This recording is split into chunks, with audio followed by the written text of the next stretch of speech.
प्रकाश को, पापियों के नाश को, धर्म के प्रकाश को, धर्म के प्रकाश को, पापियों के नाश को, धर्म के प्रकाश को। राम जी की सेना चली, राम जी की सेना चली, श्री राम जी की सेना चली, राम जी की सेना चली। हर हर महादेव, हर हर महादेव, हर हर महादेव, हर हर महादेव। ओ पाप अनाचार में, पाप अनाचार में, घोर अंधकार में, घोर अंधकार में, पाप अनाचार में, घोर अंधकार में, एक नई ज्योति जली, एक नई ज्योति जली। श्री राम जी की सेना चली, राम जी की सेना चली।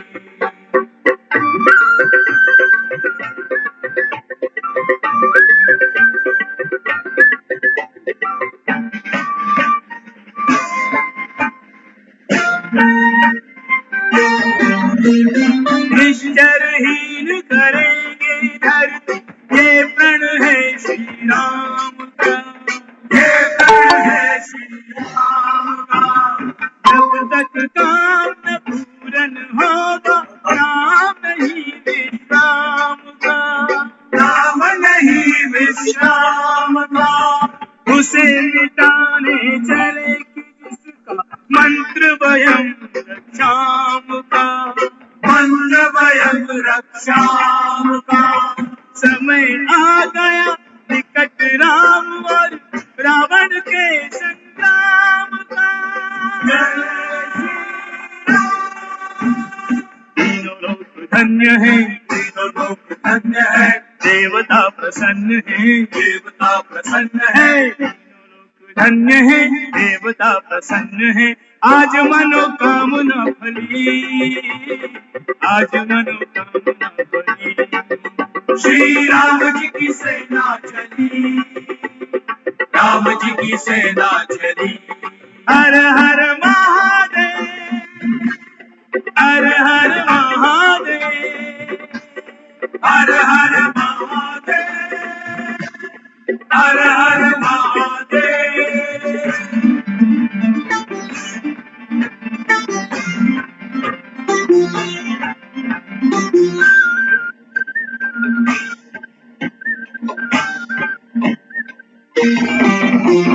रामचंद्र जी के संग लक्ष्मण घर में लेकर बाण चले, घर में लेकर बाण चले।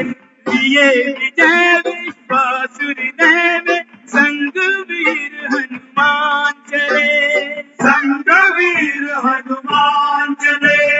सीना संग सुग्रीव नील नल, अंगद छाती तान चले, अंगद छाती तान चले। उसे बचाए कौन के जिसका वध करने भगवान चले। आगे रघुनाथ है, आगे रघुनाथ है, वीर साथ साथ है, वीर साथ साथ है।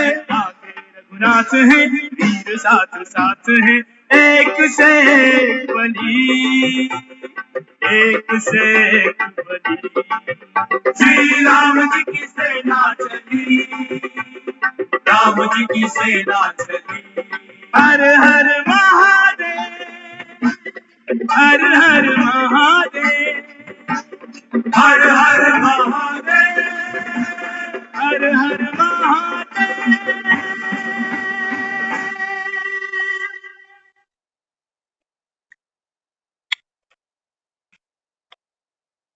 ओम शांति।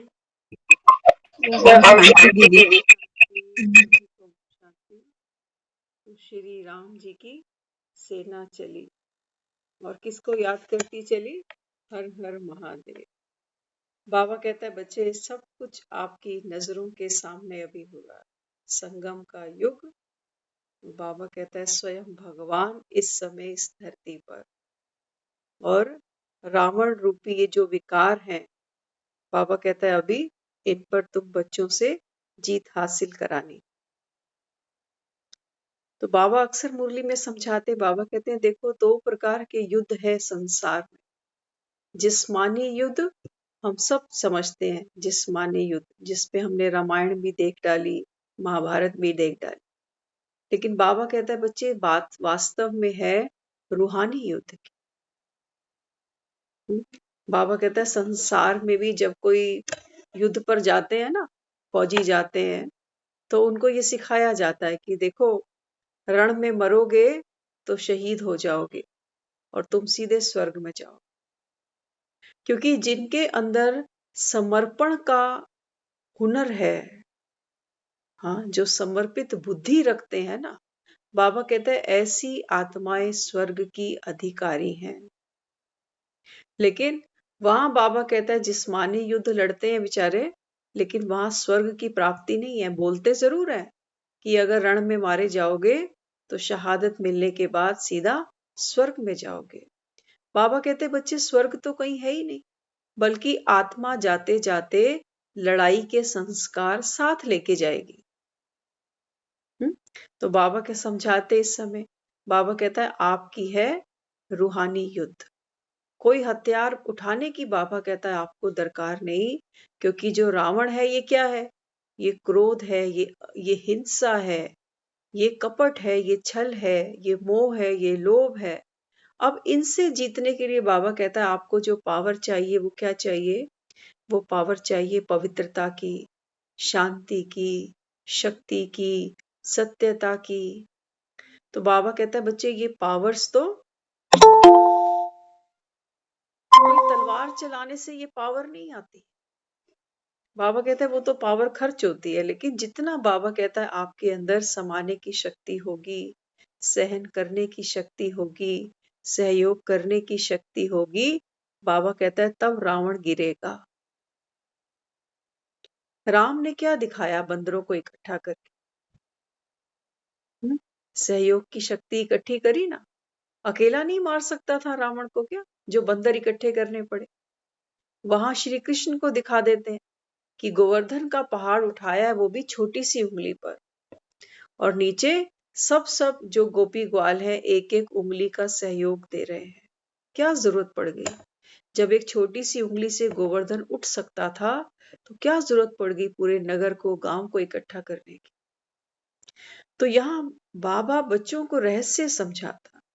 बाबा कहते हैं बच्चे मुझे तुमको शक्तिशाली बनाना है।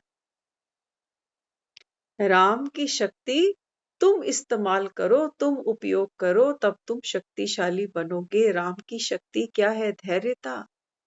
राम की शक्ति क्या है? सहजता।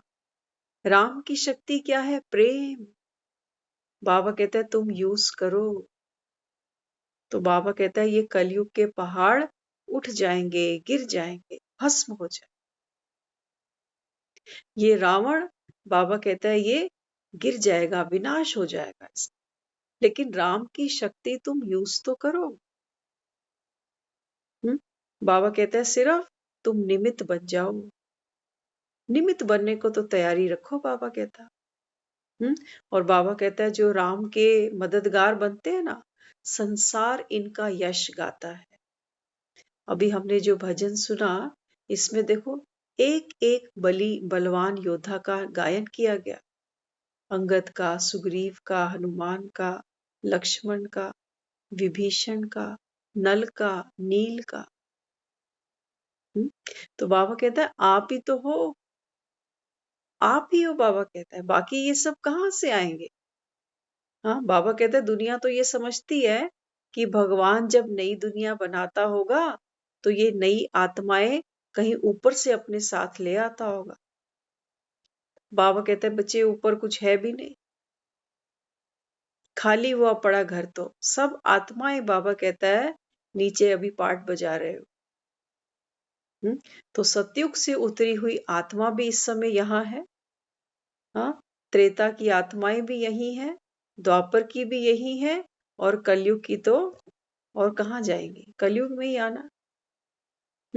तो इसलिए बाबा यहाँ समझाते, बाबा कहते हैं कि बच्चे अब तो ये समय कौन सा आ गया, नई दुनिया बाबा कहता है लेकर आनी है, क्योंकि पुरानी दुनिया में तो दुख है, कलेश है, अशांति है।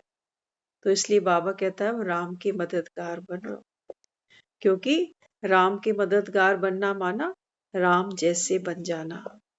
और जब हम राम जैसे बनेंगे तो सतयुग तो आ ही गया। हाँ, तो बाबा कहता है ये है स्वर्ग। बाकी दुनिया ये सोचती है कि कोई मरेगा तो मरने के बाद कहीं स्वर्ग इसका इंतजार कर रहा है। कहीं नहीं है, कहीं नहीं है स्वर्ग। हम्म? बाबा कहता है जन्मते यहाँ हो, कर्म यहाँ करते हो, सुख दुख तुम यही उठाते हो, मृत्यु भी बाबा कहता है तुमको यही मिलती है। सारा खेल, सारा ड्रामा, सारी सृष्टि का चक्र इसी मंच पर घूमता है।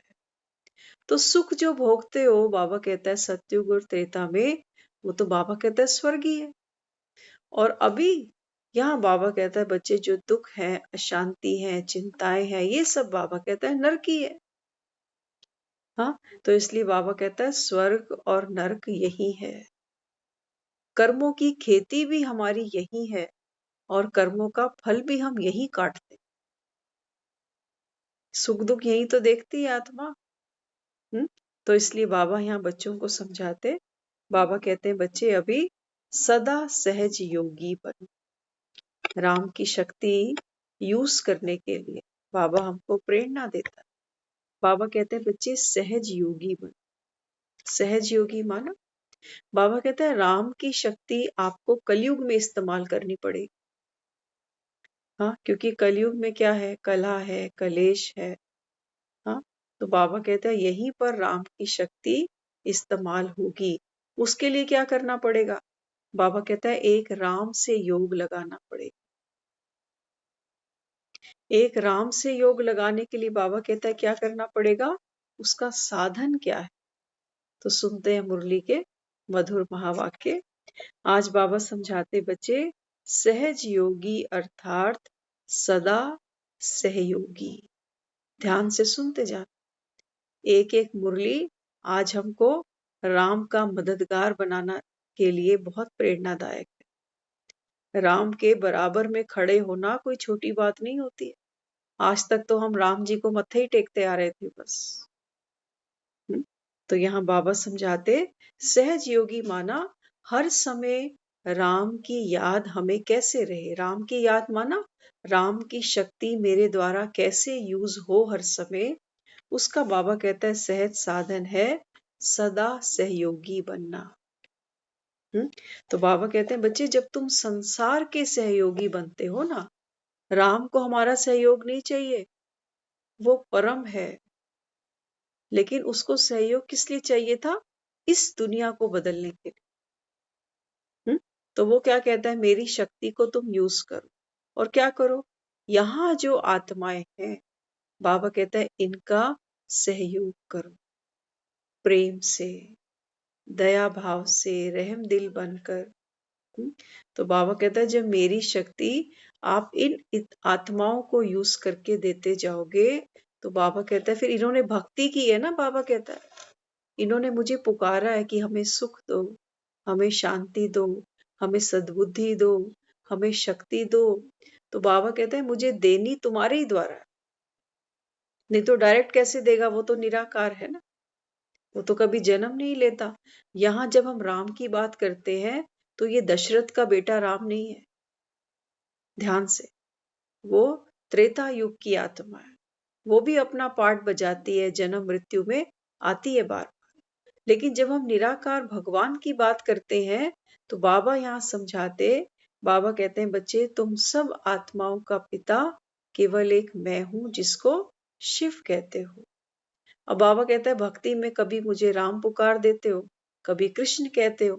ये तो सब बाबा कहता है वो बच्चे हैं जिन्होंने मेरी शक्ति यूज करके संसार को सुख दिया है, और संसार तो इनको ही जानता है क्योंकि वो तो निराकार है और ये साकार में पाठ खेलते है ना। अब आप मुरली सुन रहे हैं, बाबा कहता है अगर आपको निश्चय है तो आत्मा सोचेगी कि परमपिता परमात्मा मुरली सुना रहा है, लेकिन देह के भान में होंगे तो आपको लगेगा कि फलानी बहन बैठ मुरली सुनाती है।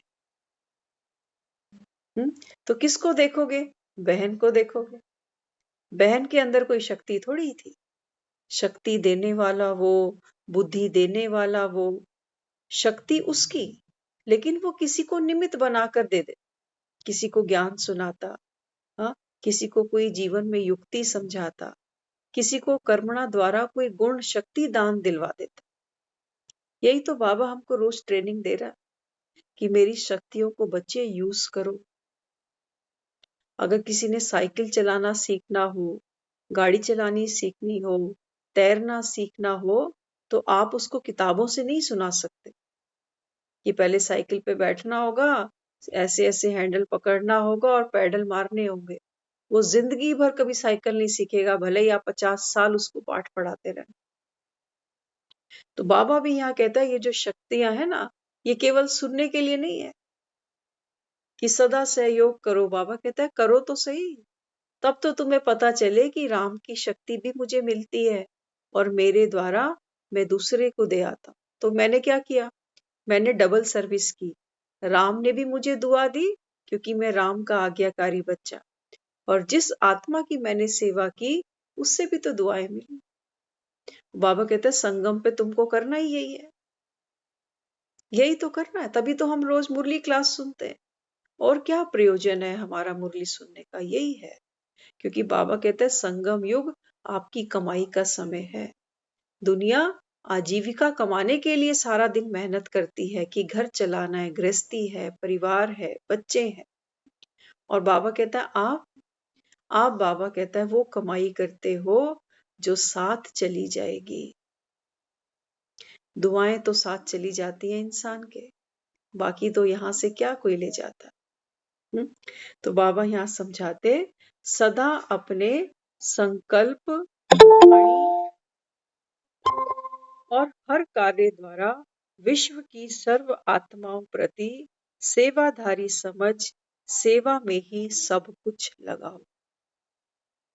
बाबा कहता है कमाई करनी है ना, तो सदा हर समय, ये नहीं कि आज संडे आज तो छुट्टी, संडे को हम नौकरी पे नहीं जाते, कहते हैं आज छुट्टी है, कईयों की शनिवार की भी छुट्टी हो जाती है। बाबा कहते हैं बच्चे आपकी ये कमाई हर दिन की है, पता नहीं कौन सा आखिरी दिन है, हम घाटा नहीं खा सकते। तो बाबा यहाँ समझाते, सदा अपने संकल्प, वाणी और हर कर्म के द्वारा विश्व की सर्व आत्माओं के प्रति स्वयं को सेवाधारी समझकर सब कुछ सेवा में लगाओ। सब कुछ क्या क्या है हमारे पास? हमारे पास श्वास है, हमारे पास समय है, हमारे पास संकल्पों का खजाना है, शक्तियां हैं, गुण हैं, दुआएं हैं।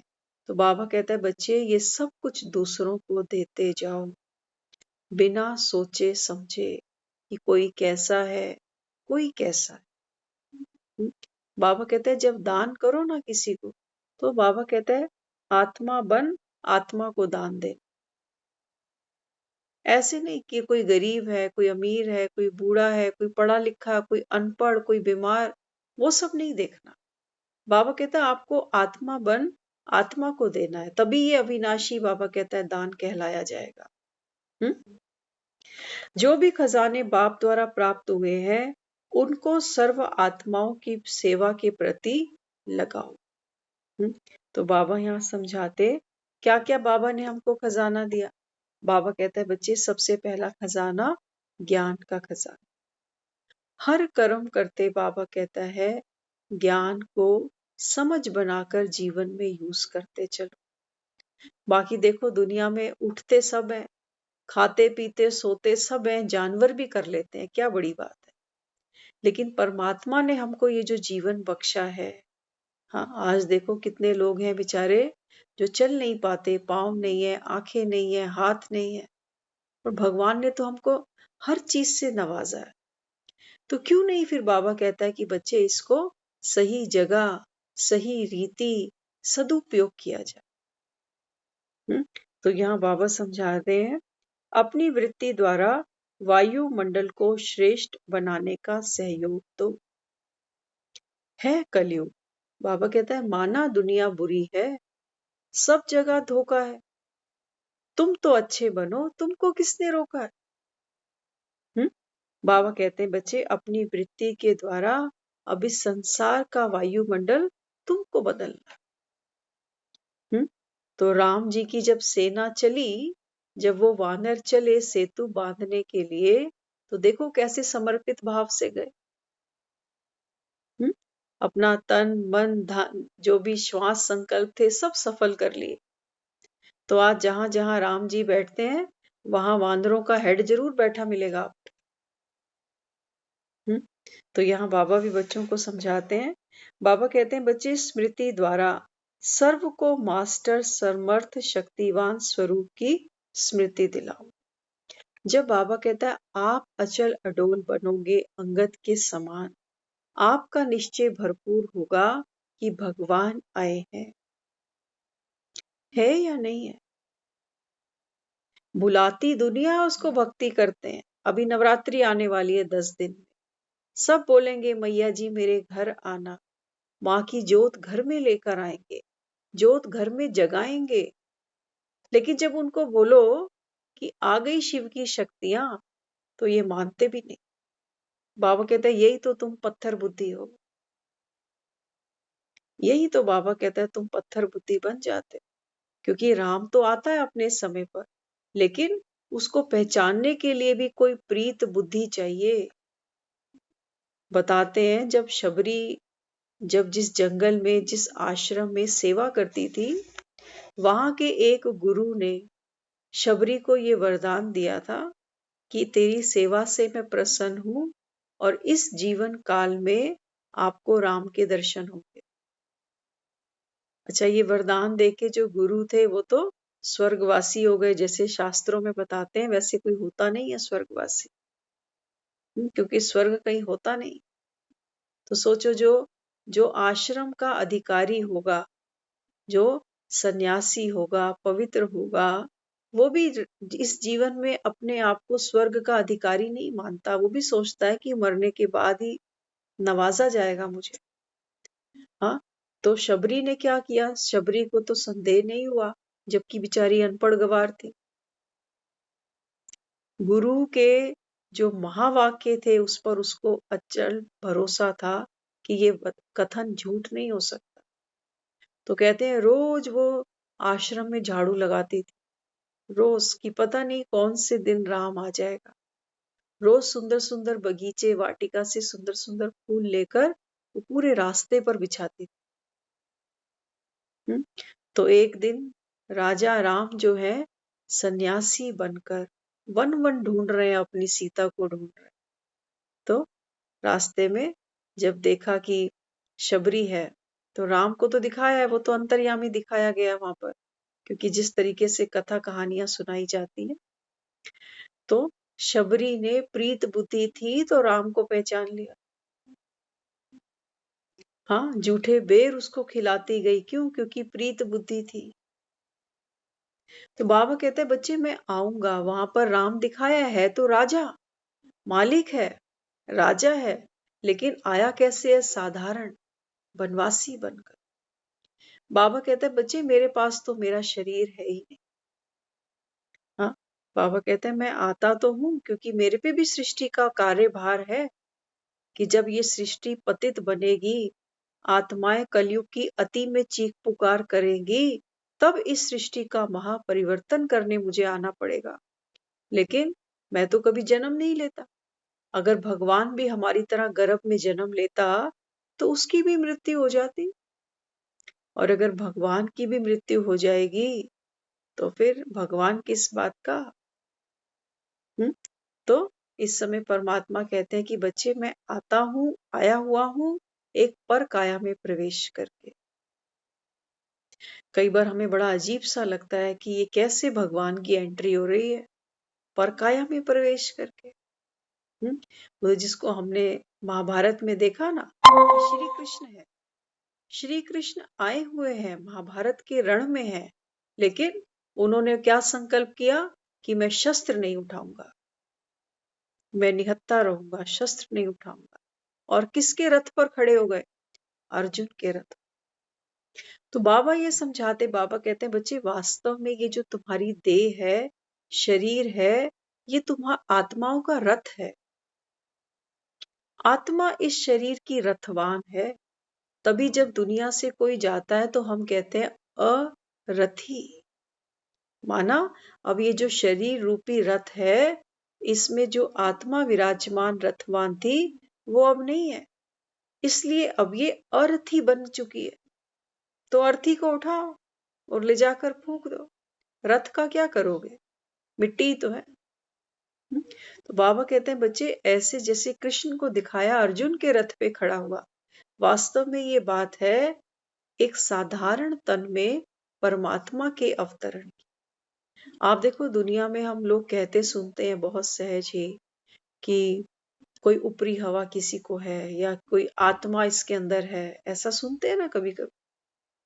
तो और देखो श्राद्ध भी हम लोग करते हैं, श्राद्ध करते हैं, एक पंडित को घर पे बुला के ले आते हैं और जो भी निमित्त आत्मा जिसके भी प्रति हमने वो श्राद्ध बनाया, वो हम ब्राह्मण को खिला देते हैं।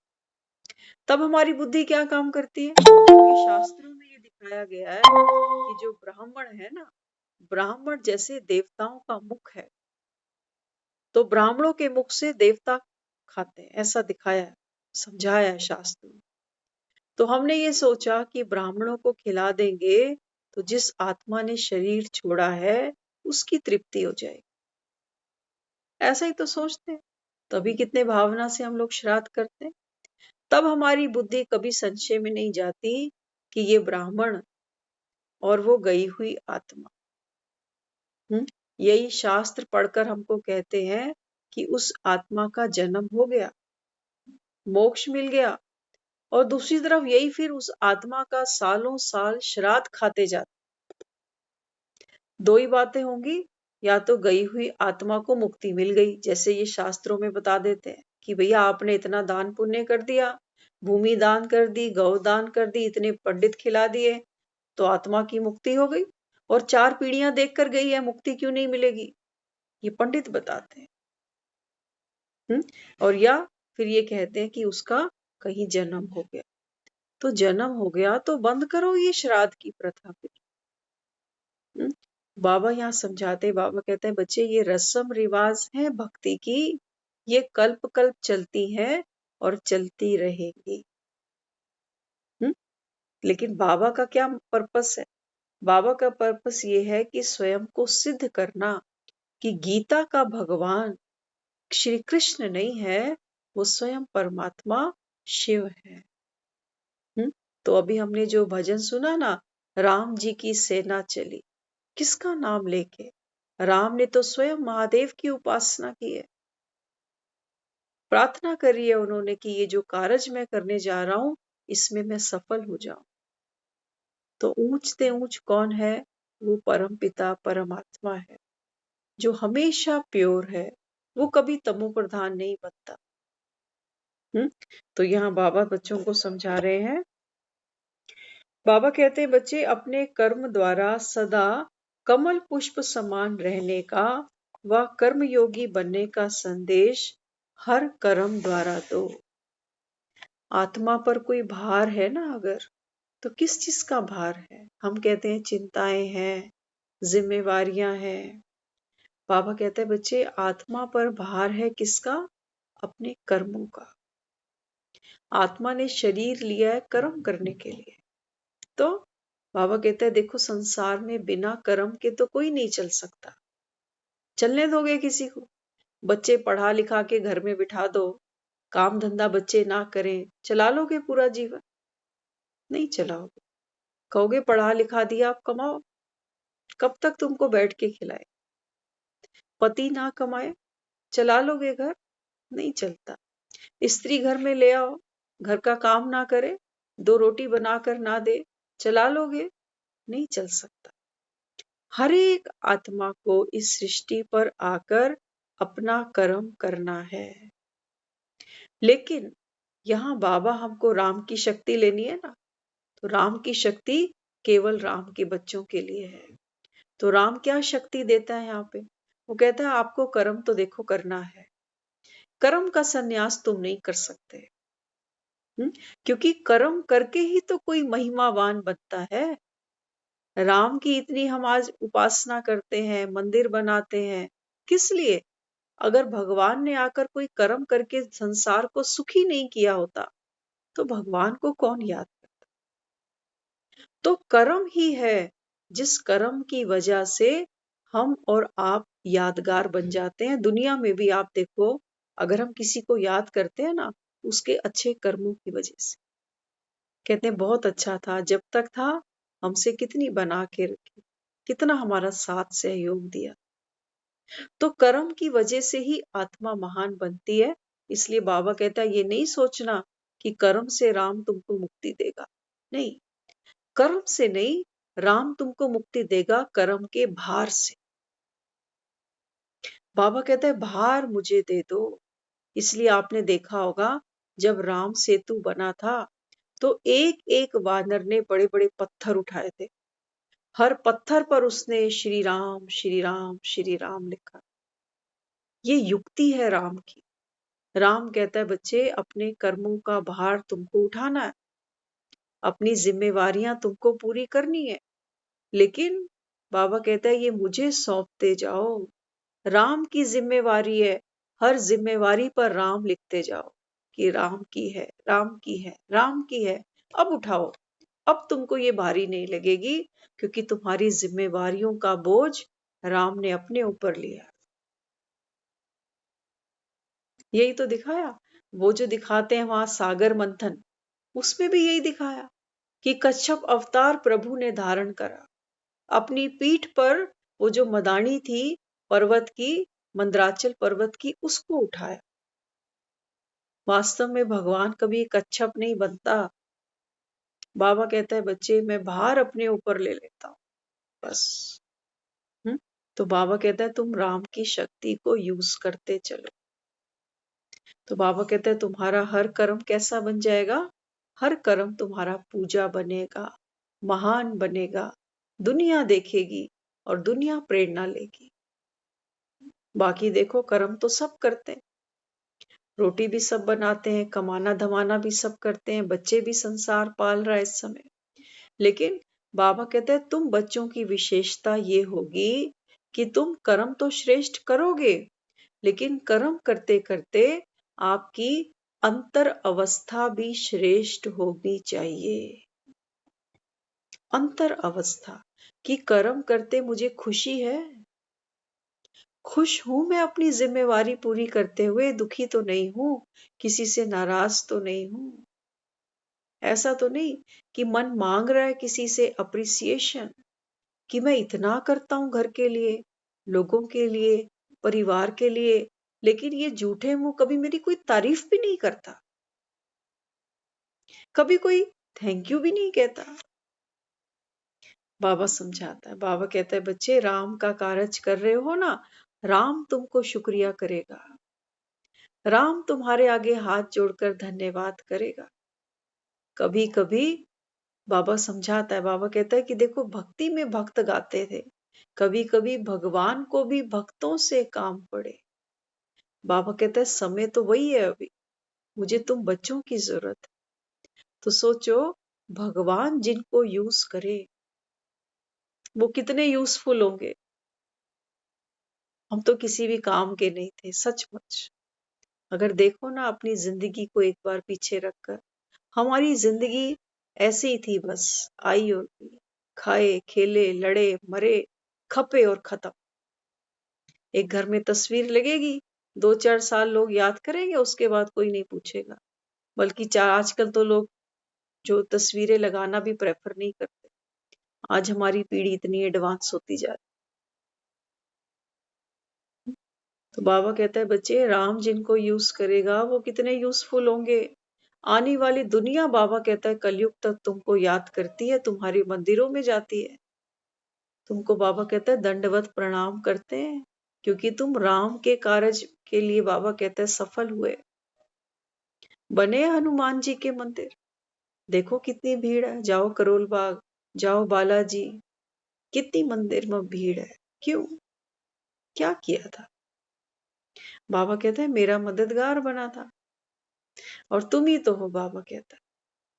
एक एक आत्मा, बाबा कहता है, मेरे महावीर बच्चे हैं, जो कलयुग को देखकर, कलयुग की विपदाओं को देखकर, कलयुग की आत्माओं को देखकर घबराते नहीं है कि राम का कार्य सिद्ध कैसे करें, बड़ा मुश्किल है। वो कहता नहीं, राम का कार्य है, इसलिए तो विजयदशमी मनाते हो, दशहरा तो तभी मनाते हो कि राम ने रावण पर जीत तो पाई है, कल्प कल्प पाई है। तो बाबा कहता है, बच्चे तुम करो तैयार, शक्ति राम की, विजय राम की।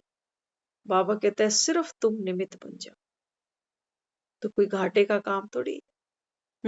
तो यहाँ बाबा ने समझाया आगे, श्रेष्ठ समय की सूचना देने का व समय प्रमाण संगम का एक सेकंड अनेक जन्मों की प्राप्ति के निमित्त बना हुआ है।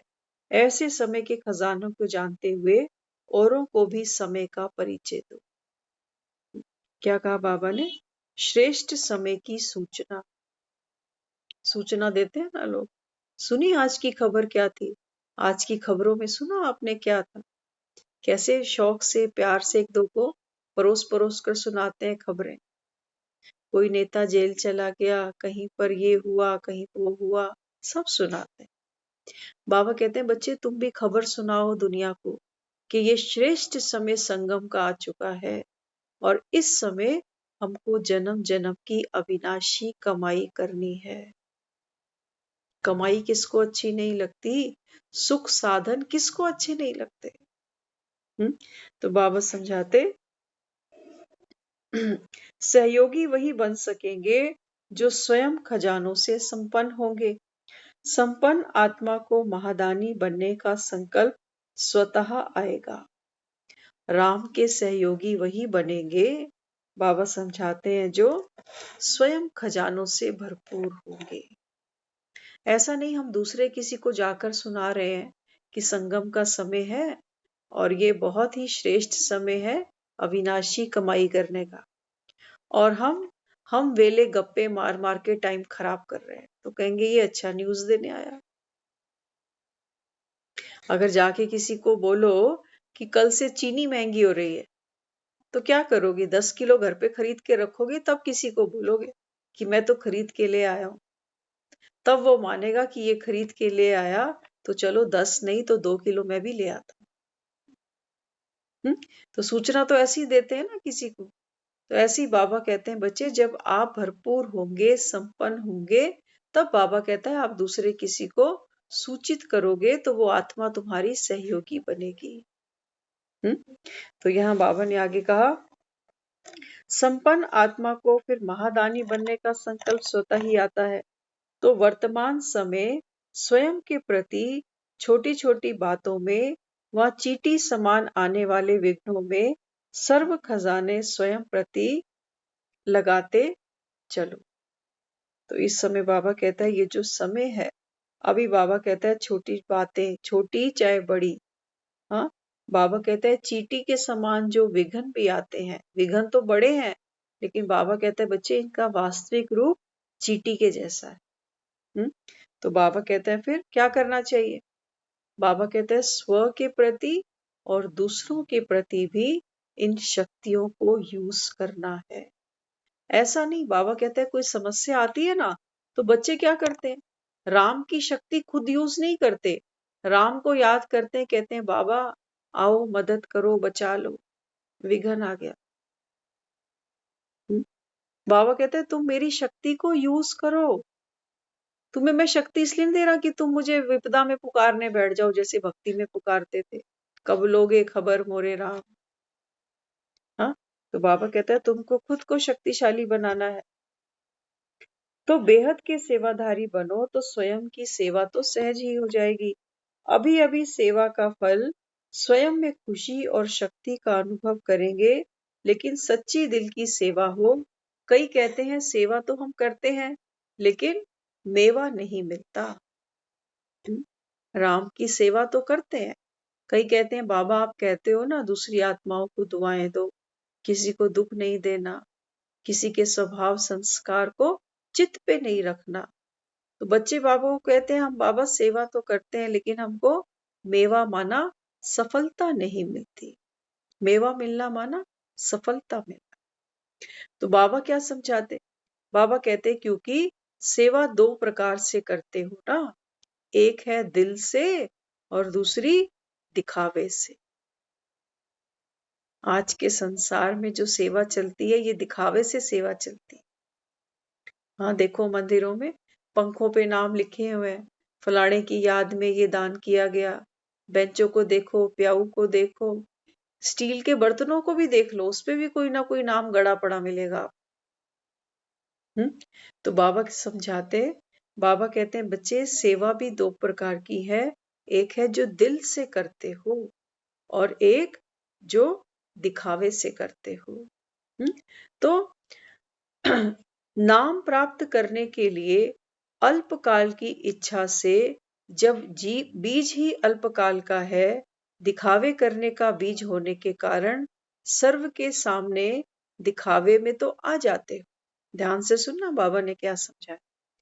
बाबा कहते हैं कई दिखावे की जो सेवा करते हैं ना, उनका पर्पस क्या होता है कि मैं हाईलाइट हो जाऊं, लोग मेरे को जाने, मुझे पहचाने, अपना चेहरा दिखाना चाहता है। तो बाबा क्या समझाते? बाबा कहते हैं बच्चे जब नाम के लिए तुम कोई सेवा करते हो तो वो उसका बीज क्या है? क्या बीज है? अल्पकाल का बीज है कि मेरा नाम हो जाए। हाँ, तो बाबा कहता है फिर थोड़ी देर के लिए लोग आपको पहचान लेते हैं, नाम जान लेते हैं, लेकिन बाबा कहता है फिर भूल जाते हैं ना। तो बाबा कहते हैं ये तो है दिखावे की सेवा का अल्पकाल का फल, कि जो ऐसा आपकी इच्छा थी कि लोग मुझे जाने, मुझे पहचाने, तो बाबा कहता है अल्पकाल के लिए 4-10 लोगों में आपका नाम हो भी गया, कि चलो अब आप देखो कई कई जगह हम जाकर बैठते भी हैं मंदिरों में या गुरुद्वारों में, हम पढ़ भी लेते हैं वो नाम की बेंचों पे क्या क्या लिखा रखा है लोगों ने, कि इतने सन में इतनी तिथि में इनके स्वर्गवासी होने की यादगार में ये बेंच दान किया गया। हमको याद है किसी का नाम? नहीं याद। जाने वाले को तो मुक्ति चाहिए थी। हाँ, हमने क्या किया? उसको इस बेंच पे भी बांध दिया, पंखे पे नाम लिखा दिया कि घूमता रहियो, घूमता रहियो, घूमता रहियो, तेरे को हम ठंड से बैठने नहीं देंगे। हाँ, तो बाबा यहाँ क्या समझाते?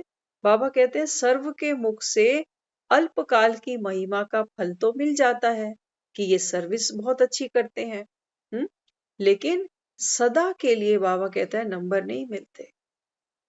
हाँ, थोड़ी किसी की सेवा करते हैं दिखावे के हिसाब से, तो बाबा कहता है थोड़ी देर लोग अप्रिसिएशन दे देते हैं कि आप तो बहुत अच्छी सेवा करते हो, आपको तो हर बार देखते हैं। हम्म हाँ, तो बाबा कहते सेवा करते हुए भी कमजोर होने के कारण न स्वयं से सदा संतुष्ट रहेगा, न दूसरों को कर सकेगा। नाम तो केवल किसका होगा? मंदिर किसका है? हाँ, भक्त तो कहते हैं मंदिर तो भगवान का है, और सेवा तो तुम भगवान की करते हो, भक्तों की थोड़ी। भक्तों को मिल रहा है, आपने लंगर बनवाया, भक्तों को मिल रहा है, लेकिन वो तो राम के समझ के प्रसाद खा रहे हैं ना, वो तुम्हारे घर का राशन समझ के थोड़ी खा रहे हैं कि फलाड़े ने इतना राशन खरीद के यहाँ लंगर बंटवा दिया। नहीं, वो कहते हैं हमको प्रसाद खाना है। तो प्रसाद कब बनता है? जब उसको भोग स्वीकार कराया जाता है। तो बाबा यहाँ कहते देखो फिर क्या होता, खुद कमजोर हो ना, कमजोरी में ही तो इंसान अप्रिसिएशन चाहता है। कुछ लोग होते हैं, उनको कहीं इनवाइट करो ना, तो वो चाहते हैं कि पूरे जो कट है ना, इस कट में मेरे से बड़ा और कोई दूसरा बैठाना नहीं आपको, सबसे बड़ा वो खुद को देखना चाहते हैं उस पूरी भीड़ में। आज हम थोड़ी देर पहले ना इसी पॉइंट पर विचार कर रहे थे कि ऐसा क्यों होता होगा कि कुछ लोग ये चाहते हैं कि मैं सबसे हाई बैठूं, सबसे ऊंचा बैठूं। तो वहां पर भी देखो वही गुण आ गया आत्मा का, क्योंकि ऊंचे ते ऊंचे बाप की संतान है ना, तो ऊंचे ते ऊंचा पद चाहती है। तो संगम युग तक तो नहीं पहुंच पाई, तो फिर जहां बैठी है वहीं पर वो अपनी खुशी मना लेती है कि मैं सबसे ऊंचा हूं, पैसे में, शक्ति में, पावर में, किसी भी चीज में ऊंचाई तो सब कोई बनना चाहता है अभी। तो यहाँ बाबा समझाते इतना करते हुए भी फिर बाबा कहता है फिर संतुष्ट क्यों नहीं होते? हाँ, क्योंकि बाबा कहता है बीज आपने कैसा डाला सेवा का? बीज डाला जिसमें नाम हो, मान हो, मेरी शान हो। बाबा कहता है ये बीज भी अल्पकाल का है। इसलिए बाबा कहता है आप ना तो खुद संतुष्ट रहते हो सदा और ना सदा दूसरे आपसे संतुष्ट रहते हैं। इसीलिए सेवाधारी भी दिल से बनो। राम की सेवा है, अलड़ी नहीं करो। एक एक पत्थर, एक एक कर्म जो करते हो ना, ग्लास उठाकर किसी को पानी भी पिलाते हो ना, करके देखना आपको बड़ा मजा आएगा इसमें। इसमें आपको एक बेनिफिट ये मिलेगा कि सामने अगर आप किसी को खाना खिला रहे हो, पानी, चाय, कॉफी दे रहे हो ना, तो आत्मा ये कर्म करते न्यारी रहती है, क्योंकि उसको ये पता है कि मैं राम की सेवा कर रही हूँ, राम ने मुझसे ये सेवा कराई है। कल को इस समय पर अगर मैं इस आत्मा को चाय पानी ठंडा नहीं ऑफर कर पाई तो मेरी कोई जिम्मेवारी नहीं है, आप न्यारे हो गए। नहीं तो फिर वो मोह बड़ा दुखाता है, बहुत दुखाता है कि मैं नहीं होऊंगा तो फिर कौन पूछेगा, कौन इन बच्चों को देखेगा, कौन इनकी सेवा करेगा। बाबा कहते हैं मैं बैठा हूं, ना कोई भूखा रहा है ना कभी रहेगा। बाबा कहता है आप संतुष्ट होकर शक्तिशाली बनकर, यही है न्यारे बनना। और कुछ न्यारे बनना नहीं होता। मैं पावरफुल हूं, मैं हर सीन के लिए खुद को तैयार रखकर बैठा हुआ हूं, ये मेरी शक्ति है। हाँ, तो बाबा समझाते बच्चे सेवा भी करो तो दिल से।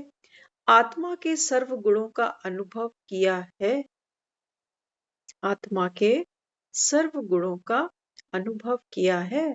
जैसे हम कहते हैं हमारा ये जो शरीर है 5 तत्वों से मिलकर बना है।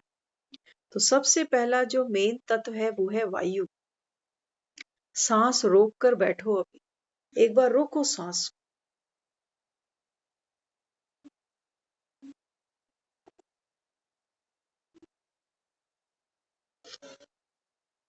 धक्का मार के निकलती है, धक्का मार के।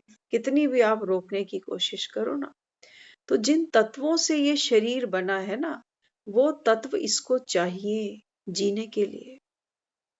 बिना वायु के हम नहीं जी सकते, बिना पानी के नहीं जी सकते, बिना दाल फुलके रोटी के नहीं जी सकते। ये तत्व है, ये हम आत्मा का ये जो घर है ना, जिसको हम कहते हैं पंचवटी, 5 तत्वों से मिला हुआ ये शरीर है। ये तत्व इस शरीर को सदा कर्म करने के लिए एक शक्ति देते हैं। शरीर में पानी की कमी हो जाए, देखो ऑक्सीजन का लेवल अभी कोरोना में तो बहुतों का गिरा है, इमरजेंसी में भागे हैं लोग, ऑक्सीजन सिलेंडर घरों में लेके रखे हैं लोगों ने। ऐसे ही बाबा कहता है, बाबा कहता है बच्चे प्रकृति के तत्वों की तो आपको पता चलती है कि पानी की प्यास बार बार लगती है। रोक सकते हो पानी की प्यास को? अभी प्यास लगी है कि भूल जाए प्यास लगी है, 2 घंटे बीते, 4 घंटे बीते, भूल सकते हो? जब तक पानी नहीं मिलेगा ना, तब तक कहोगे कुछ नहीं होगा, पहले पानी पिलाओ। ऐसे ही बाबा कहता है आत्मा के भी 7 गुण हैं। कौन कौन से गुण है आत्मा के 7? बाबा कहते हैं बच्चे आप पवित्र आत्मा हो, ये आत्मा का गुण है। आप प्रेम स्वरूप हो, तभी तो प्रेम चाहते हैं दुनिया में। तभी तो हम अपना परिवार सेटल करते हैं कि घर में एक दूसरे का प्यार मिलेगा। आज नहीं मिलता, दुखी हो जाते हैं। प्रेम चाहिए, शांति चाहिए, आनंद चाहिए, शक्ति चाहिए, ज्ञान चाहिए। हाँ, तो बाबा कहते हैं ये जो सारे गुण हैं आप आत्मा के, बाबा कहता है संगम युग पर इन 7 गुणों को अनुभव किया है अपने में, अपने में। तो बाबा कहता है जब भीतर से तुमको पानी मिलेगा ना, एक तो होता है बाहर से प्यास बुझाते हैं। देखो मुख की जो प्यास होती है ना, वो तो बाहर के पानी से ही मिटती है, लेकिन जो आत्मा की प्यास है ना, ये बाबा कहता है बच्चे भीतर से, भीतर से शांत होती, क्योंकि आत्मा किसी भी जो विनाशी तत्व बाहर दिखते हैं, इससे आत्मा की तृप्ति नहीं हो सकती। तो बाबा यहाँ समझाते, आत्मा के सर्व गुणों का अनुभव किया है, ज्ञान स्वरूप, प्रेम स्वरूप, सुख शक्ति, आनंद स्वरूप। ज्ञान स्वरूप, आनंद स्वरूप की स्टेज क्या है? अनुभव है। ज्ञान स्वरूप, आनंद स्वरूप। बाबा कहते हैं इस स्टेज को कभी अनुभव किया जीवन में, या सिर्फ रटना ही है कि मैं आनंद स्वरूप आत्मा हूं, मैं ज्ञान स्वरूप आत्मा हूं। बाबा कहते हैं जीवन में हर सुख को, हर दुख को जो आत्मा ये जान गई कि ये दोनों मेहमान, ये आत्मा ज्ञान स्वरूप है। ना वो दुख को गले से लगा के रोएगी और ना वो सुख को गले से लगा कर रोएगी। ये बाबा कहता है ज्ञान स्वरूप आत्मा की निशानी। आनंद स्वरूप, सुख और दुख, इनसे भी उपराम आत्मा। ये बाबा कहता है आपकी स्टेज। लेकिन हमारी तो स्टेज क्या है? सुख तो हमको अच्छे लगते हैं, दुखों से हम भागते हैं। बाबा कहते हैं बच्चे, दुख तो तुमको शक्तिशाली बनाने के लिए खड़ा हुआ है। इसलिए बाबा कहते हैं परिस्थिति को ऐसे नहीं देखो कि क्यों आ गई। बाबा कहता है भारी पत्थर बंदरों ने उठाए हैं, तभी तो बंदरों का नाम हुआ महावीर बने। जितनी बड़ी जिम्मेवारी तुम आत्माओं के पास है, बाबा कहता है उतने आप महिमावान बनोगे। तो जिम्मेवारी देख के कभी घबराओ नहीं कि घर का काम सारा मुझे ही करना पड़ता है, इतना काम सारा मेरे ही जिम्मे लगा दिया है, वो नहीं।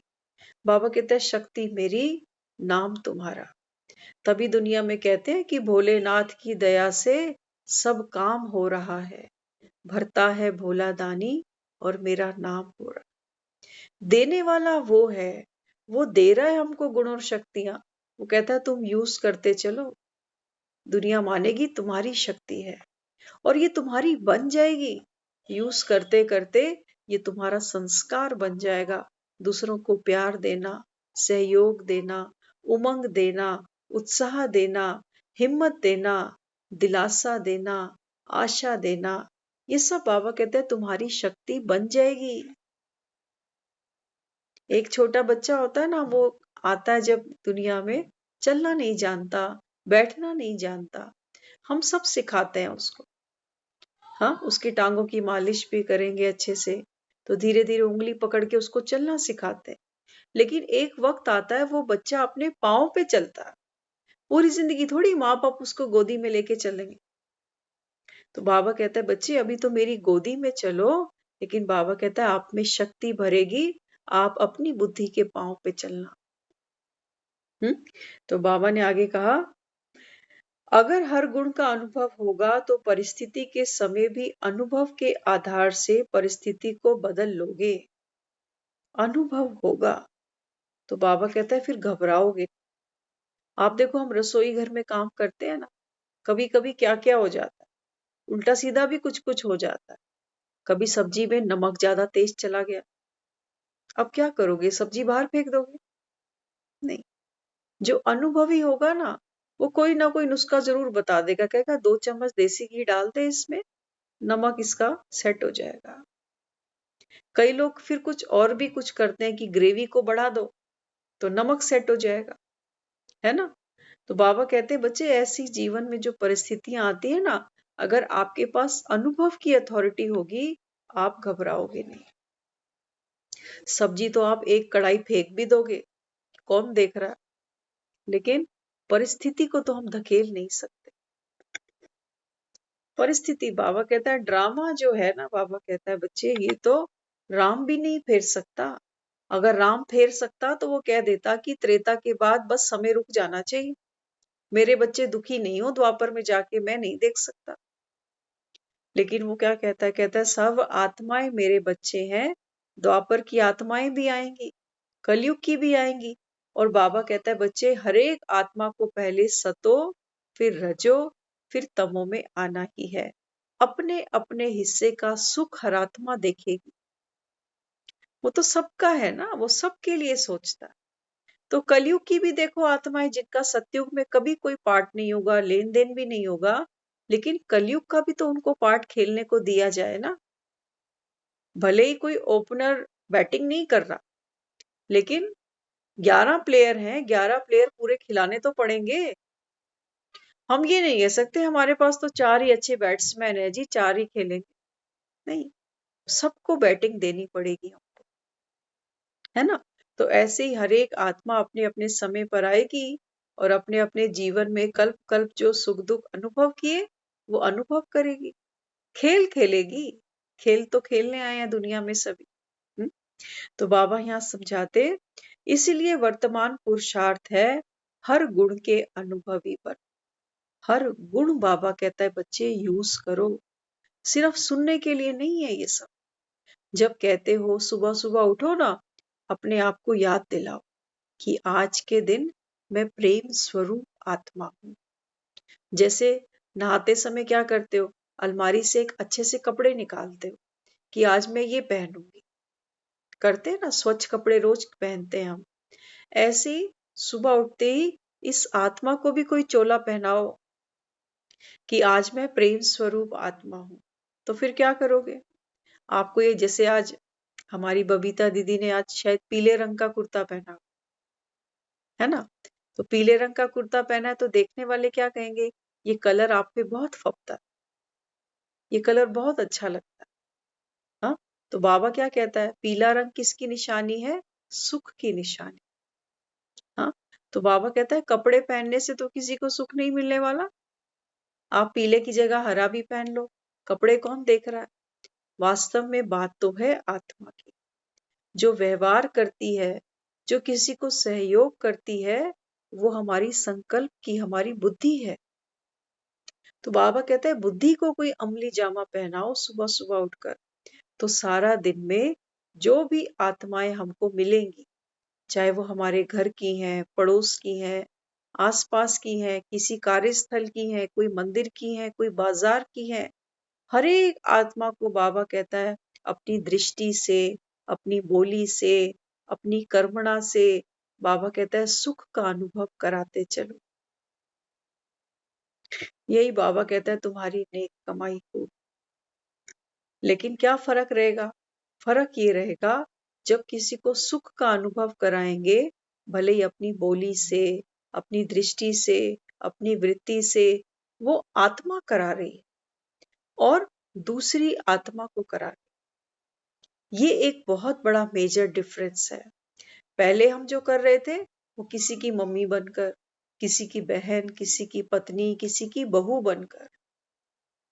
तो बाबा क्या समझाते, बाबा कहते हैं बच्चे अब आत्मा पर फोकस करो, क्योंकि आत्मा ही बच्चों के सामने माँ बन जाती है। ये पति आता है तो पति के सामने ये पत्नी का रोल कर लेती है, सास आती है उसके सामने यही आत्मा बहू का रोल कर लेती है। तो बाबा कहता है फिर प्लेयर तो एक ही है ना। तो बाबा कहते हैं जब अपने को आत्मा समझकर ये शक्ति दूसरों को, गुणों को दोगे, बाबा कहते हैं ये इसमें बढ़ता जाएगा, ये खजाना तुम्हारी बुद्धि में बढ़ता जाएगा, संस्कार पक्का होता जाएगा। और अगर हम बेहोशी में ही करते जा रहे हैं, किसी से हंस के बात कर ली, किसी को सेवा अच्छी करके आ गए, ये सब हम बेहोशी में कर रहे हैं। ना तो हमको आत्मा का ज्ञान था, ना हमको संस्कारों का पता था, ना ही हमको ये पता था कि ये सब राम की श्रीमत है और राम की शक्ति यूज करके मैंने दूसरों से एक ऐसी कमाई करनी है जो मेरे साथ जा सके। ये हमारा संस्कार नहीं था, ये देखा देखी की बात थी। किसी ने अच्छा बोला तो हमने भी बोल दिया, किसी ने मुझे सहयोग किया तो हम भी कर आए, किसी ने हमको मुंह घुमाया हम भी घुमा के आ गए, किसी ने हमसे संबंध तोड़ा हम भी तोड़ के आ गए। हम तो यहाँ खड़े थे, हमारे में कोई शक्ति थोड़ी थी। हाँ, तो हमको तो हवाएं चला रही थी, जैसे आंधी आती है ना तो सूखा पत्ता उड़ता जाता, ऐसे ही हमको बाहर की आंधी जैसी जो आत्मा सामने आई, क्रोध वाली आई तो हम भी क्रोध आ गया, मोह वाली आई हमारे अंदर भी मोह जाग गया, लोभ वाली कोई आत्मा आई हमारे अंदर भी लालच जाग गई। बाबा कहता है आपने कोई गुणों को बढ़ाया नहीं, बल्कि गुण तो बाबा कहता है विकारों के साथ साथ खत्म होते चले।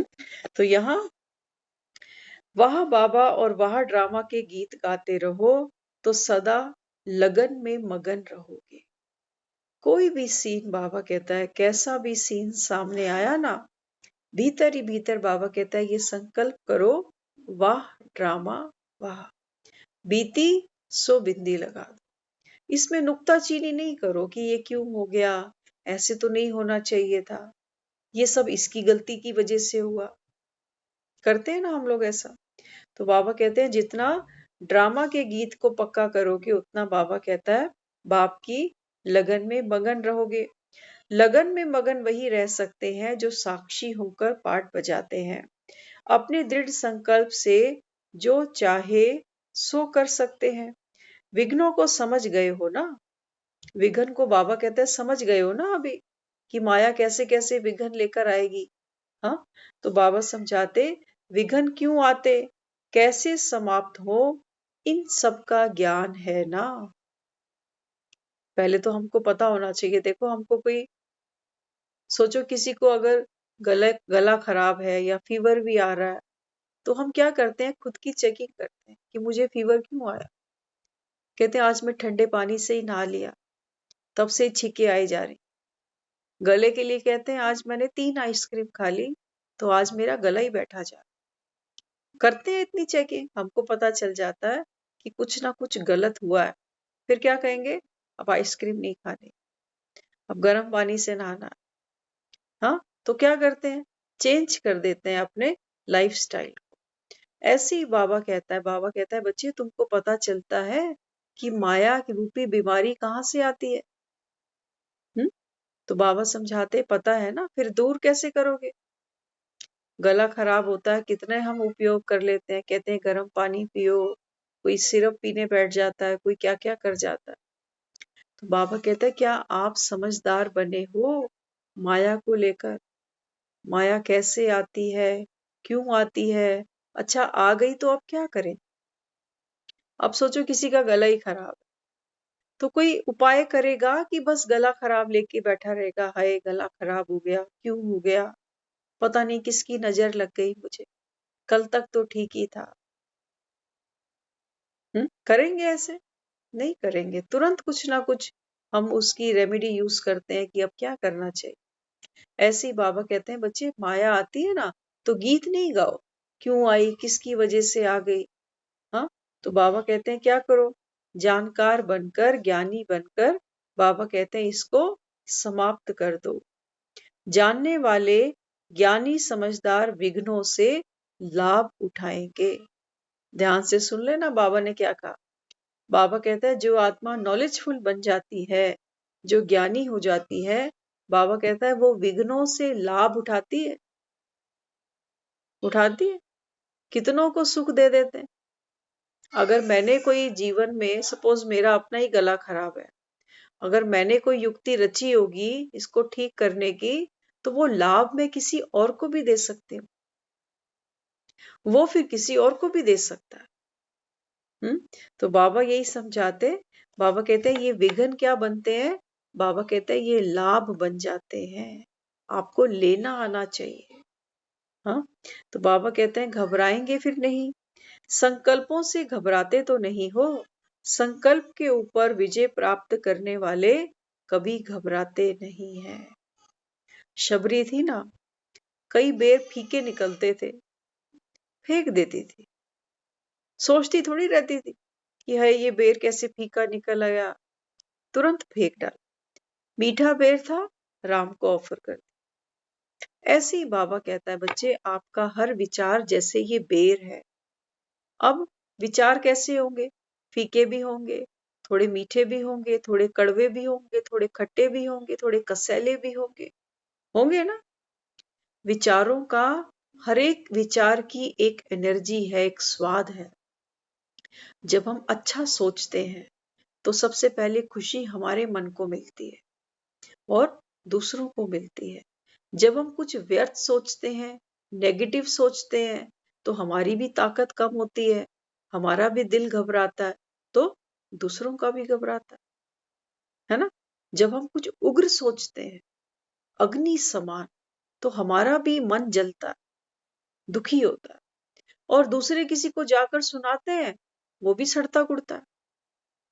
तो जैसे बेरों में स्वाद है, ऐसे ही हमारे एक एक विचार का एक एक स्वाद है।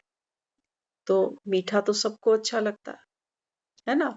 इसलिए बाबा कहता है बच्चे, अधरम मधुरम नयनम मधुरम। महिमा करते हैं ना देवी देवताओं की, क्या महिमा करते हैं कि इनके नयन मीठे हैं। किसी को वैसे नहीं देखते, जैसे हम कईयों को कहते हैं ना, घूर मत।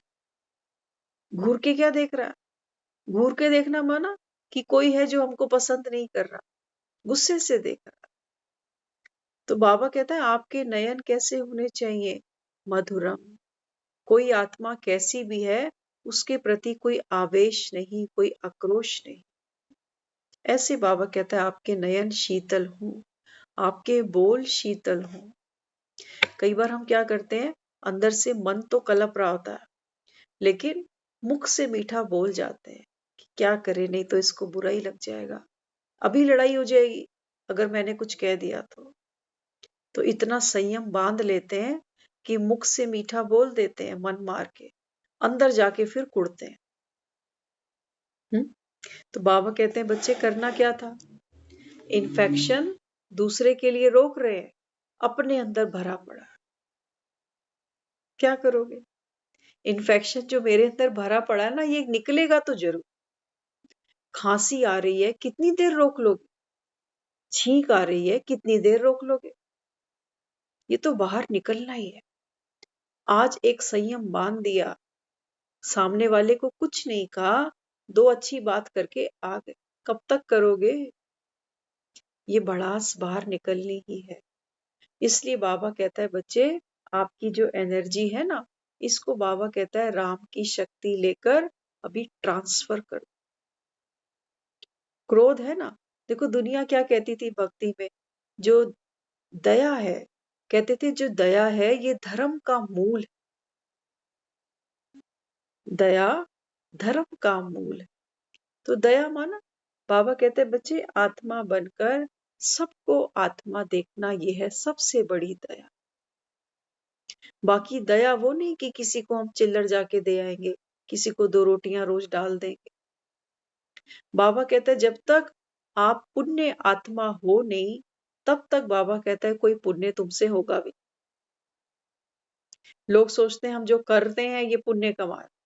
बाबा कहते हैं जब तक आप अपनी बीइंग में, अपनी स्टेज में नहीं आते, अपने घर आते नहीं, तब तक बाबा कहता है कोई दान तुमको नहीं लगने का। अपने घर में बैठो, अपनी सीट पे बैठो। अब बाबा कहता है अब आप कोई पाप कर्म कर ही नहीं सकते। महातीरथ है ये, जिसको हम भ्रिकुटी तख्त कहते हैं। बाबा कहता है जब आत्मा इस तख्त पर बैठ जाती है ना, तो बाबा कहता है ये कोई पाप कर्म कर नहीं सकती, किसी के लिए गलत सोच नहीं सकती, बोल नहीं सकती, क्योंकि ये स्वयं राम की शक्ति है और राम कभी किसी को दुख देता ही नहीं है। तो इसलिए बाबा कहते हैं अभी क्या बनना पड़ेगा? बाबा कहते हैं राम के मददगार बनते हो, राम के सदा सहयोगी बनते हो, तो दूसरों को बाबा कहता है अपनी अपनी स्थिति द्वारा, अपने गुणों द्वारा दूसरों को सुख देना। ओम शांति।